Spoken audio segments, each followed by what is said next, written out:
नमस्कार मित्रांनो, सिंधुदुर्ग लाईफ या चॅनलमध्ये तुमचं पुन्हा एकदा स्वागत आहे। जसं की तुम्ही बघितलाच आहात थंबनेलमध्ये की आग लागलेली, तर ती आग लागलेली कुदवाडी हरगुडे वस्तीमध्ये। ती आता लागली का लावली ते तुम्ही एकदा बघा पहिले हा व्हिडिओ, आणि नंतर मग मला सांगा कमेंटमध्ये की नक्की काय आलेलं। जर तिथलं कोण बघणार असेल तर त्यांनी पण कमेंटमध्ये सांगा नक्की काय झालेलं तिथं।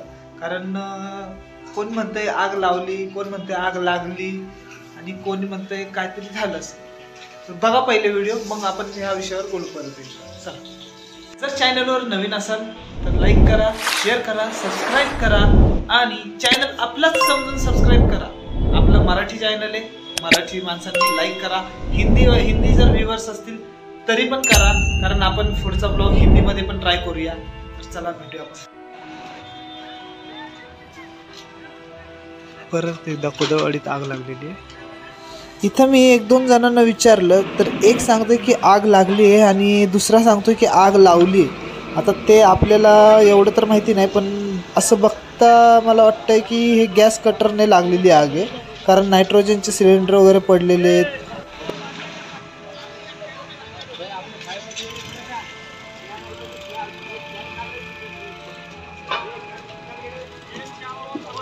जसं की तुम्ही व्हिडिओमध्ये बघितलात, आग लागली होती की लावली होती काय माहिती नाही, पण माझा अंदाज असा म्हणतोय की तिथं बाजूला नायट्रोजनचे सिलेंडर होते, गॅस कटर पण होता।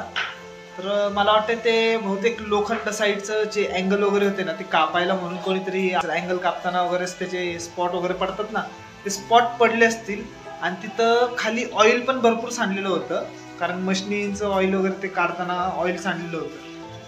तर त्याच्यामुळं पण ते स्पॉट जर त्याच्यावर पडले असतील आणि त्याच्यामुळे आग लागली असेल असं पण डाऊट आहे मला असं वाटतं। बाकीचं जर तिथलं कोण असेल नेवाळे वस्तीतलं किंवा हरगुडे वस्तीतलं ज्याला ते माहिती असेल तर त्याने प्लीज कमेंटमध्ये सांगा नक्की काय झालं काय नाही ते। तर हा ब्लॉग असा होता, एवढाच होता, कारण मला जास्त काय शूट करता आलं नाही, मला अर्जंटमध्ये जायचं होतं बाहेर एका ठिकाणी। तर असं झालं, मोठे आग पण जास्त मोठी नव्हती, पण आजूबाजूला सिलेंडर वगैरे होते त्यामुळे भीती होती, बाकी काही नव्हतं।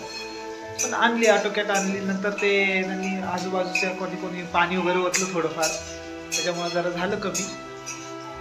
तर हा असा ब्लॉग होता आजचा, आणि चॅनलला नवीन असाल तर शेअर करा, सबस्क्राईब करा, आणि जर लाईक केलं नसेल तर लाईक पण करा।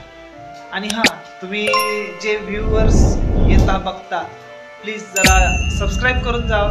जरी आवडलं नाही तर मला असं वाटेल नंतर की बाबा मी अजून काहीतरी चांगलं करेन, त्यासाठी तुम्ही चॅनलला नवीन असाल तर सबस्क्राईब करा आणि लाईक करा। कमेंटमध्ये मला अजूनही सांगा की ब्लॉग चांगला वाटला नाही वाटला, तर मी तसं प्रयत्न करेन बनवायचा। चला भेटूया पुढच्या ब्लॉगमध्ये, बाय।